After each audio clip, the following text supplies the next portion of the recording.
제가 보니까 네. 빅민 씨께서는 네. 공을 어디에 차야 되는지를 잘 모르시는 것 같아요.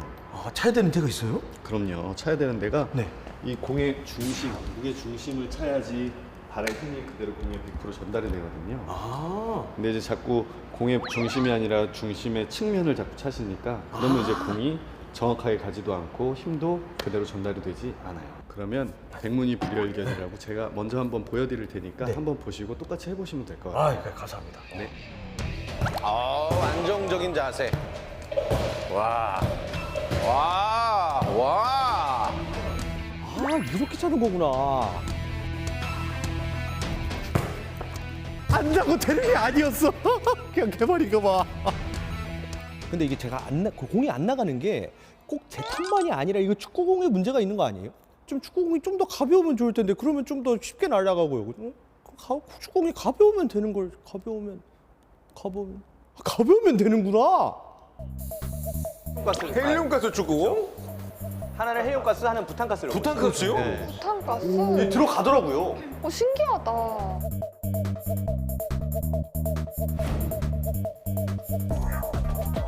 선생님 안녕하세요. 네, 안녕하세요.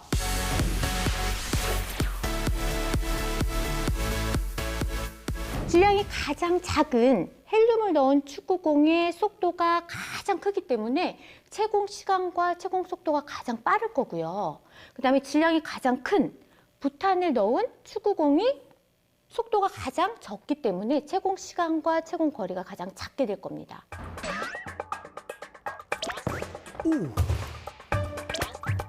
축구 되게 잘해 보인다. 묵직하네.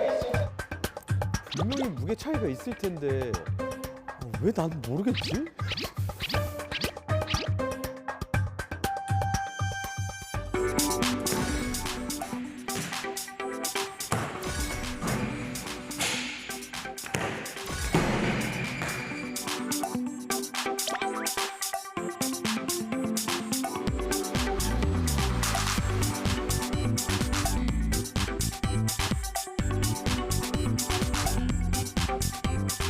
네, 축구공은요, 축구공 자체에 무게가 있기 때문에요. 이 안에 헬륨가스나 아니면 부탄가스 또는 일반적인 공기를 넣어서 그 차이를 눈으로 비교한다는 거는 눈으로 확연하게 드러나기 쉽지가 않습니다.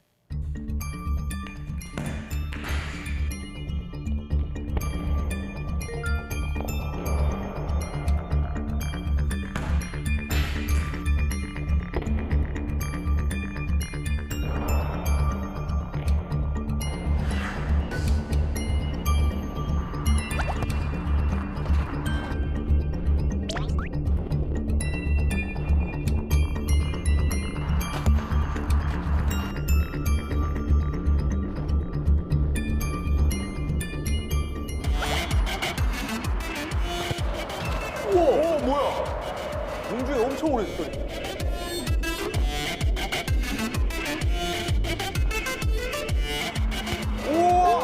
이게 뭐예요? 와, 바나나 슛.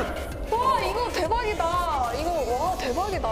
브라주카 아시죠? 6조각으로 이루어져 있는 브라주카는 쭉 휘지 않고요. 구형 물체가 갑자기 가다가 뚝 떨어지는 너클링 효과가 있습니다.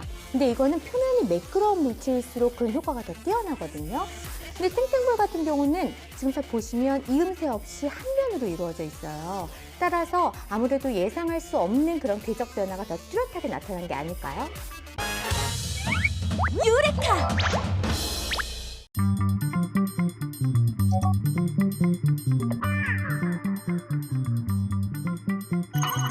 일단은 이 해적 망원경 있잖아요. 작은 거부터 큰 순서대로 분해하면 좋을 것 같습니다. 좋습니다. 그런데 이게 나사가 하나도 없어요. 어떻게 그러네요. 분해를 하면 될까요? 이런 거 같은 경우에는 여기 보니까 이런 식으로 톱니바퀴처럼 홈이 있죠. 아마 이걸 돌리면은 네. 하나씩 다 돌아간다. 분해가 될 것 같습니다. 이거 그럼 강성태 씨가 안녕하세요. 끝난 것 이왕 같은데. 한 거 끝났어요. 제가 끝이에요? 겁니까? 끝이에요? 이것도 돌려볼까요? 이 앞에? 손이 보이는데요? 앞에 돌아가나요? 오! 띠딩. 이건 그냥 통이에요. 손가락이 들어가요. 이것도 그냥 돌리면 렌즈 빠졌다. 뭐가 이렇게 자꾸 빠지냐? 이 렌즈도 빠졌어요. 어머. 자, 렌즈만 비교를 해볼까요? 네, 실제로 이제 분해를 해보면 다양한 렌즈가 있는데요. 갈릴레오식 망원경은 이 볼록 렌즈와 이 오목 렌즈, 각각의 렌즈 하나씩만으로도 구성할 수가 있습니다. 오.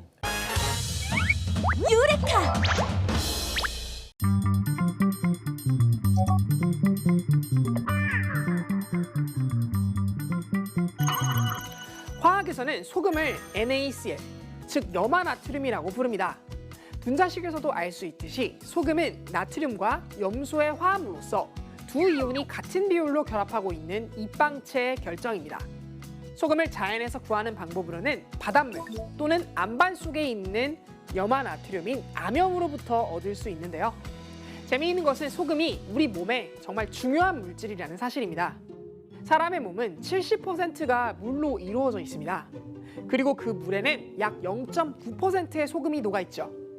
사람이 생명을 유지하기 위해서는 체액의 염분 농도를 적절하게 유지해줘야 하는데 이는 우리 몸의 신경계가 나트륨 이온의 농도차에 의한 신호 전달을 만들기 때문입니다. 염분 섭취량이 늘어나면 과다한 나트륨은 소변으로 배출되고 부족하면 신장에서 나트륨의 재흡수가 이루어집니다. 소금의 재료 중 하나인 염소 또한 위액이 염산을 만드는데 유용하게 이용되고 있는데요. 바로 이러한 이유로 소금이 부족하면 소화액이 원활하게 공급되지 않고 이것은 결국 식욕이 떨어지는 결과를 초래하게 된다고 과학자들은 분석하고 있습니다. 그리고 소금을 이용하면 고기를 좀 더 맛있게 먹을 수 있다는 사실 알고 계셨나요? 단순히 간을 맞추기가 아닌 소금의 화학작용을 교묘하게 이용하면 요리를 맛있고 풍부하게 할 수 있다고 합니다. 대표적인 사례가 고기 표면에 밑간을 하는 것입니다. 밑간이 이루어지면 겉면의 고기세포 수분이 고기 표면 밖으로 쭉 빠져나오게 되면서 단단하게 굳게 됩니다. 삼투 현상이라는 화학적 현상 때문에 표면이 경화되어 버린 것이죠. 이렇게 만들어진 고기 표면의 단단한 레이어는 고기가 노릇노릇하게 구워지도록 만들어주는데요. 이 반응을 화학에서는 마이야르 반응이라고 합니다. 마이야르 반응은 최소 120도에서 일어나기 시작하며 약 150도 정도는 되어야 활발하게 일어나게 되는데 고기 겉면에 물기가 많다면 물의 높은 비열과 끓는 점 때문에 일반적으로는 쉽게 이 반응이 효과적으로 일어나기 쉽지 않아요. 하지만 앞선 방법처럼 소금을 이용하면 상대적으로 쉽게 이 반응에 도달할 수 있고 그래서 밑간을 한 고기가 밑간을 하지 않은 고기보다 훨씬 더 육즙이 풍부한 것처럼 느끼게 되는 것이죠. 배부르게 한 끼를 든든히 먹었다면 달콤한 디저트가 생각나기 마련인데요. 우리는 왜 이렇게 단맛을 좋아하는 걸까요? 소금과 달리 단맛의 근원인 설탕은 에너지원으로 사용됩니다. 3대 영양소인 탄수화물, 지방, 그리고 단백질 중 가장 많이 이용되는 에너지원인 탄수화물의 일종인 설탕은 대부분의 3대 영양소를 지니고 있는 음식에 풍부하게 함유되어 있습니다. 우리에게 단맛을 선사해주는 주성분은 수많은 탄수화물을 만들어주는 기본체인 단당류, 이당류, 그리고 다당류로 구분할 수 있습니다. 대표적인 단당류로는 포도당, 과당, 갈락토스, 마노스 등이 있고 이당류에는 설탕, 젖당, 그리고 다당류에는 전분, 글리코겐, 셀룰로스 등이 있습니다. 이러한 당류들은 주로 식물의 광합성으로부터 만들어집니다. 녹색을 띠는 식물들은 잎사귀에 엽록체를 많이 가지고 있는데 이 엽록체 안에 들어있는 엽록소는 빛에너지를 원동력으로 하여 이산화탄소와 물을 합성해 당류를 만들어냅니다. 그리고 이렇게 당류를 만들면서 발생하는 부산물이 바로 산소이죠. 산소를 만들어내는 이런 과정 정말 신기하지 않나요?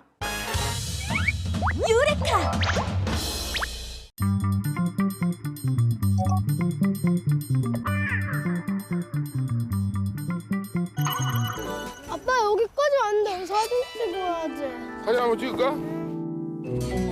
좀 더 뒤로 가 유해라. 뒤로 와. 뒤로 애들이가 안 보여. 엄마.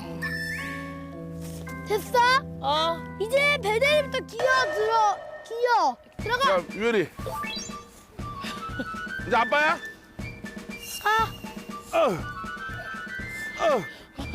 됐어? 이게 뭐야? 됐어. 빨리 그 들어가세요. 더 들어와.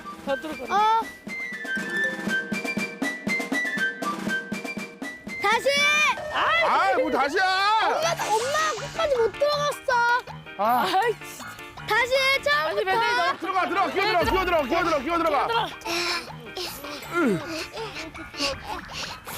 계속 들어가래. 계속. 이쪽. 아유, 진짜 몸이. 아유, 힘들어. 됐어? 됐어? 엉뚱하게 됐다.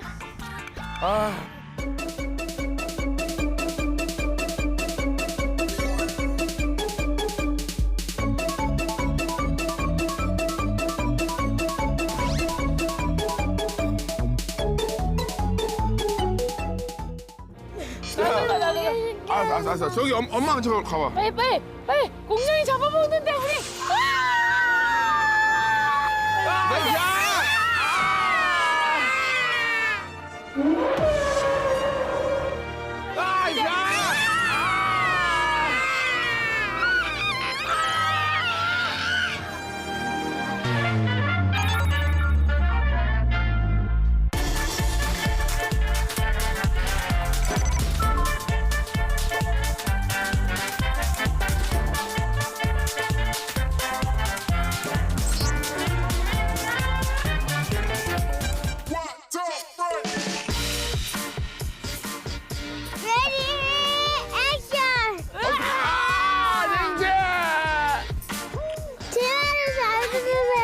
됐어? 이렇게? 알았어. 이렇게.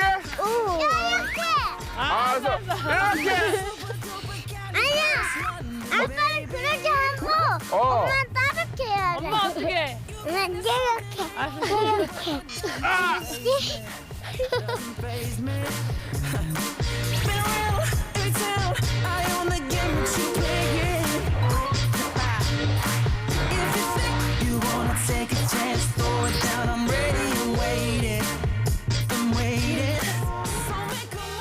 자, 둘, 셋.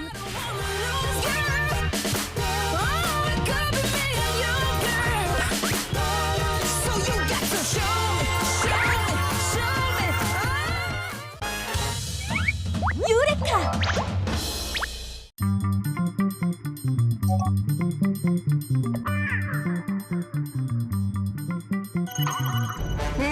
저 멀리 보이는 저것은 군함?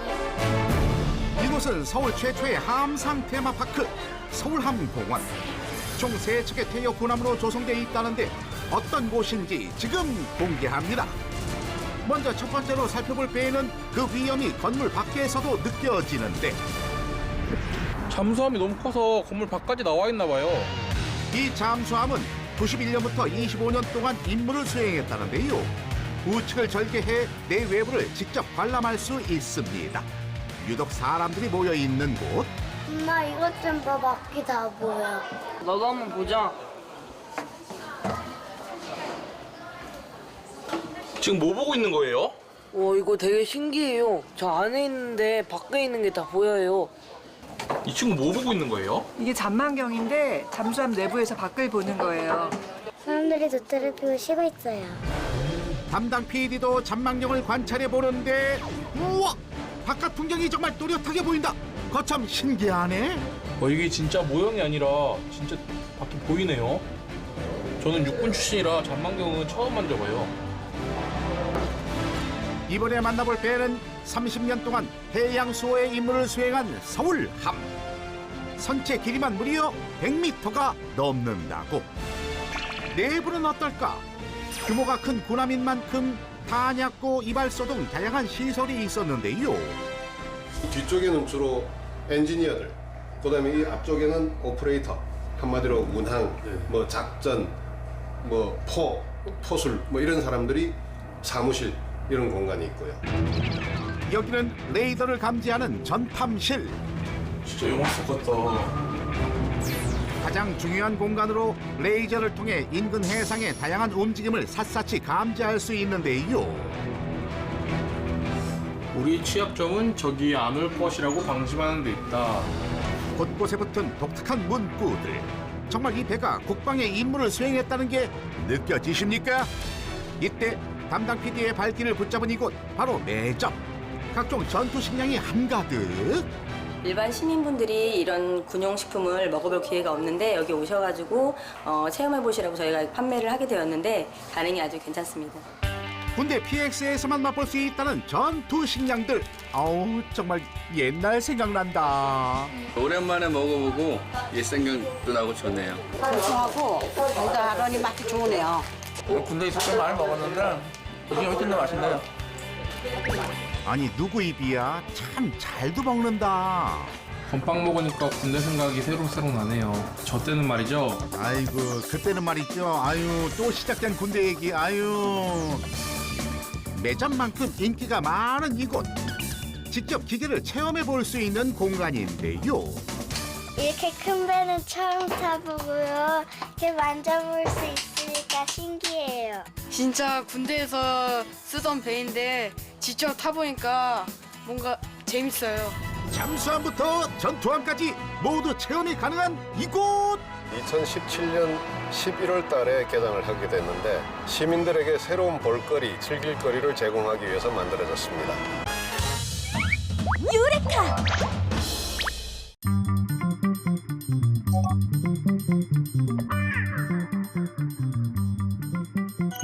그런데 미리 준비해야 될 게 있는데 이 과자들을 150g씩 빻아서 기름을 만들어 보도록 하겠습니다.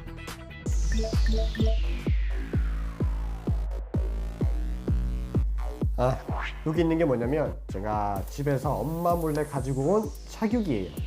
여기다가 과자들을 조금씩 넣으면서 과자 속에 있는 기름들을 추출해낼 거예요.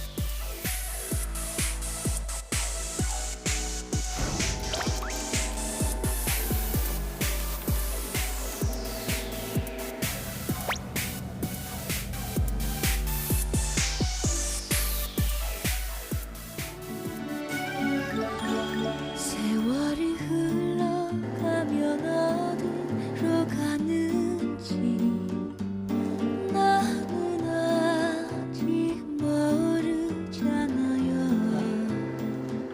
그대 내 곁에 있어요.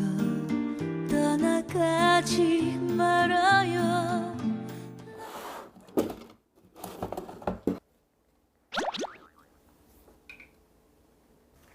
자 여러분 드디어 끝이 났습니다. 4시간 반 동안 이 4개의 과자에 기름을 추출했는데요. 자 먼저 G과자. G과자가 34ml 나왔습니다. 그리고 S과자가 37ml 나왔고요. C과자가 42ml, 41ml 정도 나왔습니다. 자 마지막으로 P과자가 44ml 정도 나왔습니다. 이 감자를 베이스로 만든 P과자에 기름이 이렇게 많을 줄을 몰랐는데요. 과자에 기름을 입히는 방식에는 과자를 직접 기름에 튀기는 유탕 처리 방식과 혹은 과자의 표면에 기름을 바르거나 혹은 기름을 뿌리게 되는 유처리 방식이 있습니다. 유탕 처리가 기름에 튀긴 거고 유처리가 그냥 기름을 발랐다는 뜻이군요. 자 그렇다면 혹시 이 P과자에 불을 붙이면 불이 잘 붙을까요? 자 직접 불을 붙여보기 위해서 이 P과자를 준비했습니다. 오! 약간 촛불처럼 금방 붙어버리네. 잘 붙네. 붙는데? 과자의 표면에는 기름이 코팅되어 있는 상태이고 또한 바삭한 식감을 위해서 과자 사이사이에는 구멍이 많은 다공성 구조입니다. 그러다 보니까 연료도 있고 또한 산소 공급도 원활해서 과자가 대단히 연소가 잘 되게 되는데요. 자 고기를 먹기 위해서 캠핑장에 왔습니다. 아까 보여드렸던 잘 타는 과자들을 여기 다 집어넣고 그 위에 고기를 얹어서 고기가 익는지 보도록 하겠습니다.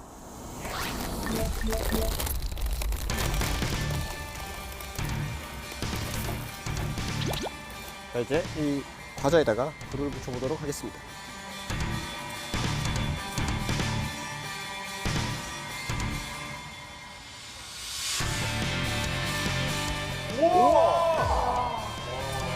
와, 화력 대박. 과자 세 봉지. 이게 얼마나 유지되냐가 문제인데. 네, 과자 3봉지 넣었는데 한참 갔어요. 한참. 와. 야, 순식간에 익는다. 불이 엄청 잘 붙긴 하는데 문제가 하나 있네요. 불의 강약 조절이 안 됩니다, 이거. 먹고 가도 되겠는데요? 너무 지금 너무 활활 타가지고.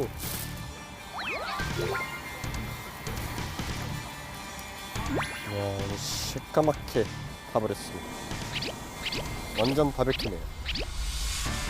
여러분들 나중에 캠핑이나 아니면은 여행을 갔을 때 밖에서 요리를 할 때 장작이나 땔감이 없으면 과자 쓰세요, 과자. 유레카!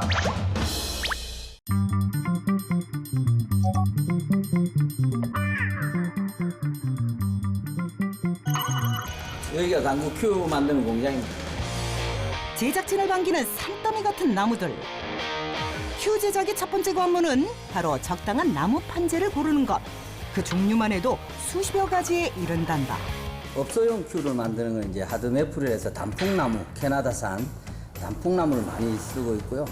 이제 개인 큐 같은 경우는 자재가 이제 뭐 아주 다양합니다. 극단이라는 나무부터 시작해서 홍목, 스네이크 우드, 보고테, 부빙가 뭐 아주 각양각색으로 있습니다. 다음은 나무를 길게 재단해 기본적인 틀을 잡는 과정. 이게 이제 상대에 들어간 당구 큐로 말하면 앞쪽 부분, 이제 이걸 가공을 하면 동그랗게 가공해서 앞쪽에 들어가는 상대 부분의 나무입니다. 이게. 상대와 하대 두 부분으로 이루어지는 당구 큐. 기계를 통해 나무를 원형으로 깎고 광택 작업 후 24시간 건조시켜 나무 속 수분을 제거하고 나면 큐의 머리 부분인 상대가 만들어진다. 하대 작업은 상대와 달리 한 가지 과정이 더해지는데 손잡이가 될 부분에 여러 개의 홈을 파내고 그 자리에 나무 조각을 덧대는 일이다. 싱글 나무만 하면 힘이 부족할 때 그 나무를 해서 보강을 했다고 보면 되고요. 자대가 쉽게 말하면 사람으로 말하면 하체가 튼튼해지는 거예요. 이게 보강을 하면서 모양도 나타내고. 고정한 본드가 완전히 마를 때까지 경화한 후 작업이 이어진다. 최근 자동화 기계가 들어오면서 당구 큐 또한 자동화 생산이 늘어났지만 기술자가 여전히 수작업을 고집하는 이유가 있다는데. 이 작업이 굉장히 중요합니다. 이거는 이제 기계로 해서는 그 큐 바란스를 맞추는데 이제 한계가 있습니다. 왜냐하면 신장이 크신 분, 작은 분, 또 등치, 리치, 팔이 길이가 길고 짧고 또 무거운 걸 선호하는 분, 가벼운 걸 선호하는 분이 있다 보니까 큐 그 밸런스를 맞추기 위해서 직접 내가 수가공으로 작업을 하고 있습니다. 제 아무리 정교한 기계라도 사람의 손으로 전해지는 정성까지 담을 수는 없는 법. 그의 손을 거친 큐들은 사용하는 사람에게 꼭 맞는 제각각의 매력을 담게 된다고. 어떤 거를 보강나무를 쓰느냐에 따라서 큐 성능도 달라지고 또 그 이 세상에서 하나밖에 없는 자기만 사용하는 아주 아름다운 매력적인 큐가 되죠. 20가지 이상의 과정이 필요한 녹록치 않은 일이지만 그가 30년째 작업을 이어갈 수 있는 원동력이 있단다. 내만의 독창적인 예술품을 만든다 이러니까 너무 기분 좋죠. 내가 만드는 큐를 이 우리나라 사람들이나 세계적으로 지금 이제 나가고 있는데 그 외국 사람들도 내 큐를 들고 이렇게 치는 걸 보면 조금 약간의 희열을 느낄 수 있는 어떤 그런 게 있습니다. 기계에 끼워 빠르게 회전하는 하대의 끝을 일정하게 깎아내 연결부를 만들고 또다시 가공과 건조를 거친 후에 상대와 조립하면 어느덧 작업의 결과물이 드러난다. 자, 잘 됐죠, 이쁘게. 그리고 이 정도면 성능도 최고입니다. 일주일간 정성을 들인 당구 큐가 완성됐다. 유레카!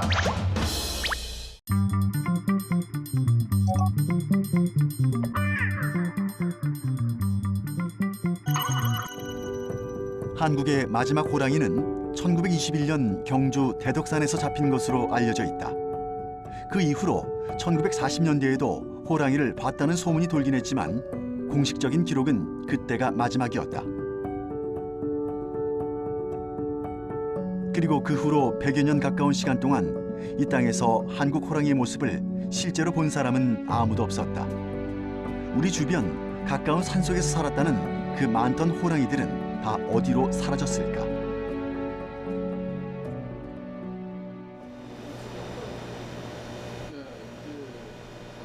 호기심을 안고 찾아간 곳은 서울대학교. 이항 교수는 중국과 러시아, 미국 등을 돌아다니며 20년 가까이 한국 호랑이 혈통 찾기 위한 연구를 하고 있다. 그리고 끈질긴 추적 끝에 놀라운 사실을 알아냈다.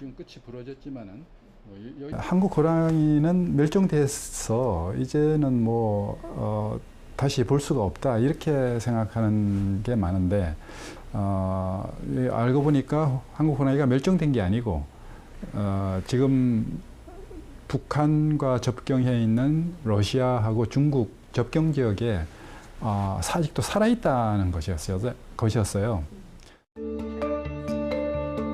러시아와 중국 접경 지역에 여전히 그 명맥을 유지하며 늠름하게 살아있었던 한국 호랑이. 하지만 이 녀석들이 우리 혈통을 가진 진짜 한국 호랑이인지를 밝혀내기 위해선 또 다른 과정이 필요했다. 바로 유전자 연구였다. 하지만 이미 한반도에서 사라진 한국 호랑이의 표본을 찾는 게 쉬운 일이 아니었다. 저희들이 추적을 해가지고 일본과 미국의 자연사 박물관에서 한국 호랑이의 표본을 찾아냈어요. 그 표본에서 DNA를 추출해가지고 지금 러시아에 있는 시베리아 호랑이하고 비교를 했더니 완전히 똑같은 거예요. 표본에서 DNA를 추출해 비교한 결과 러시아의 시베리아 호랑이와 한국 호랑이가 같은 혈통임이 밝혀졌다. 지금은 이들을 통칭해 아무르 호랑이라고 부르기도 한다. 현재 중국과 러시아의 접경 지역 그리고 연해주 지역에 살고 있는 아무르 호랑이는 약 500에서 550마리 정도로 추정된다. 이들의 개체수 조사는 무인 카메라를 통해 이루어지기 때문에 정확한 수치는 아니다. 신성한 동물로 여겨지며 권력과 수호의 상징이었다는 호랑이.